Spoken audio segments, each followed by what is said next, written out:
qaar ka mid ah madaxda dhaqanka ee gobolka Awdal oo iskugu jira salaadiin cuqaal iyo madax dhaqameedyo kale oo maanta shir jaraa'id ku qabtay hoteelka Rays ee magaalada Boorama ayaa ka hadlay muranka ka jira golaha deegaanka ee degmada Boorama iyo wasaaradda arrimaha gudaha ee Somaliland ee ay ku muransan yihiin dhinaca sharciga xasaanadka qaadista gudoomiyihii golaha deegaanka ee degmada Boorama.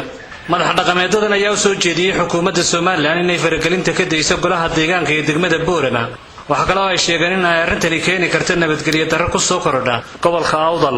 sidoo kale waxay soo jeediyeen madaxweynaha jamhuuriyadda Somaliland inuu degdeg wax uga qabto arrimaha muranka ee ka socda golaha deegaanka ee degmada Boorama, isla markaasina loo soo diray wafdi degdeg oo arrimahaasi si degdeg wax uga qabta si aanay arrimaha nabadgelyadu aanay faraha uga bixin. waa sida hadalka ay u dhigeen odayada shirka jaraa'id ku qabtay gudaha magaalada Boorama. haddaba waxaa ka mid ah hadallada madaxda dhaqanka ee gobolka Awdal ay kaga hadleen shirkooga jaraa'id ay ku qabteen maanta gudaha magaalada Boorama. iskugu nimid odayaasha halkan iskugu yimid oo ah waxgaradkii gobolkan Awdal.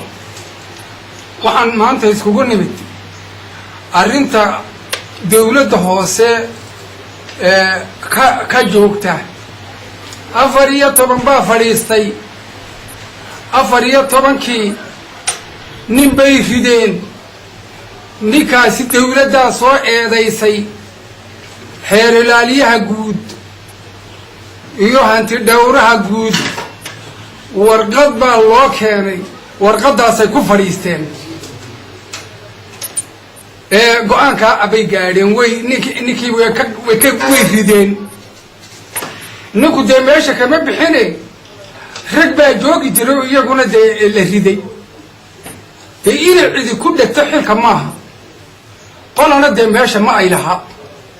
dawlad baan nahay.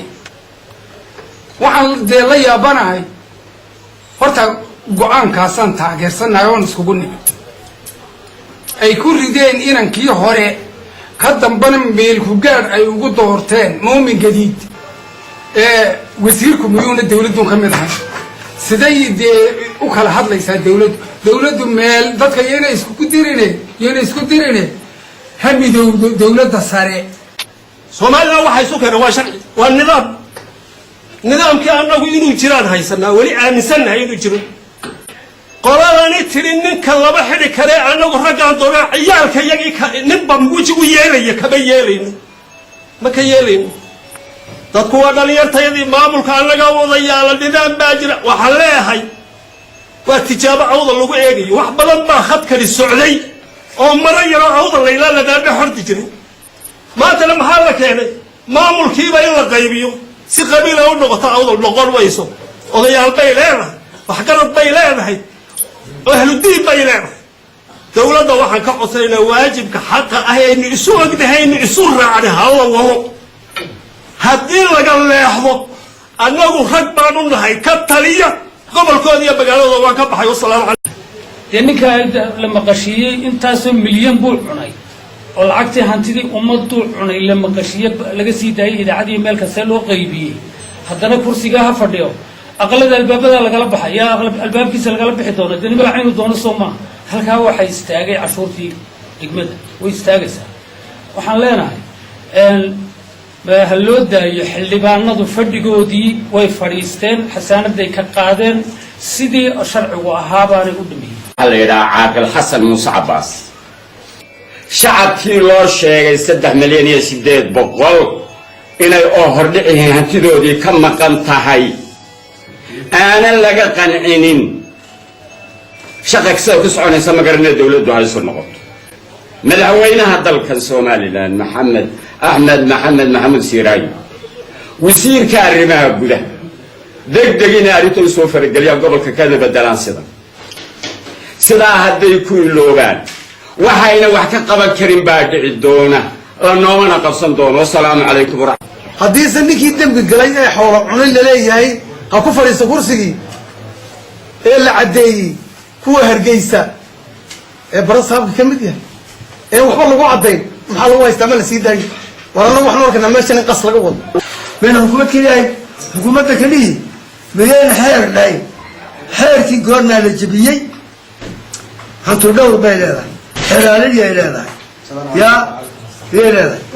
midna wixii waa la soo wariyey oo xeelaalihii wuu soo gudbiyey hanti dhowrkuu keenay hanti dhowrkiina u garacay intaasoo milyan ninka xilka laga qaadiyo maantana see ku fadhi kara ma wax sharciya dee ma aqbalayno waxaan yeelaynaa ragga horu ma raacnano nimankaa kawsarka ah ciddii ay doorteen baan ku raacsannahay arrintuna sidaa bay ku soconaysaa dawladduna hadday ma arkaysaa daliili jirto de wixii daliili jirto iyadu waxaa ka qabato annaguna haddaan nahay odayaashii gobolka iyo uqaasha haddaan nahay sidaasaan ku taageersannahay waxaana leenahay ha lagu tixgeliyo kawsarka nin walbana shaqadiisa in loo daayo iyaana ka codsanaynaa dawladda somalilandna sidaasaan ka codsanayna uqaashu waxay maanta ka hadlaysaa waxa weeye nabadgelyo annagu hadduu waddanka dhibi ka dhacdo fadhinooma joogayo somaliland gobolkan iyo gobolka hargeysa ka deganaaya adeer miyaa la gubaya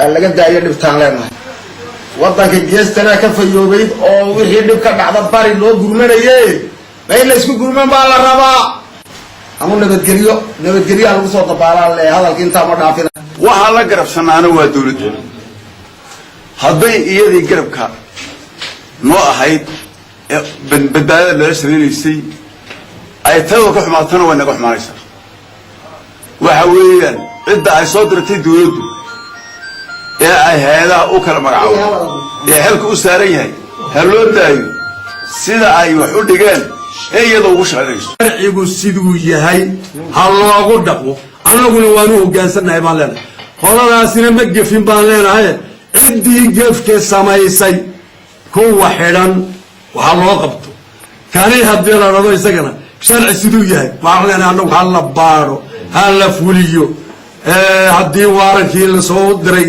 been ahaana sidiisa ciddii keentay ha lagu qabto haddii baadhintu beentaa ciddii samaysay ha lagu qabto hadday run tahayna sideeda ha loo fuliyaan si kastaba haatee hadalka madax dhaqameedadan ayaa kusoo boogmayay xilli maalintii shalay ay fadhigoodii ku kala kaceen isla markaana ay isku fahmi waayeen golaha deegaanka ee degmada Boorama iyo waftigii wasiir ku-xigeenka wasaaradda arrimaha gudaha ee u yimid magaalada Boorama xalinta khilaafkaasi waana markii ugu horeysay ee madaxda dhaqanka ee gobolka Awdal qaarkood ka hadlaan murankan golaha deegaanka Boorama soo kala dhex galay Haashim Sheekh Cumar Good Somali Star TV Boorama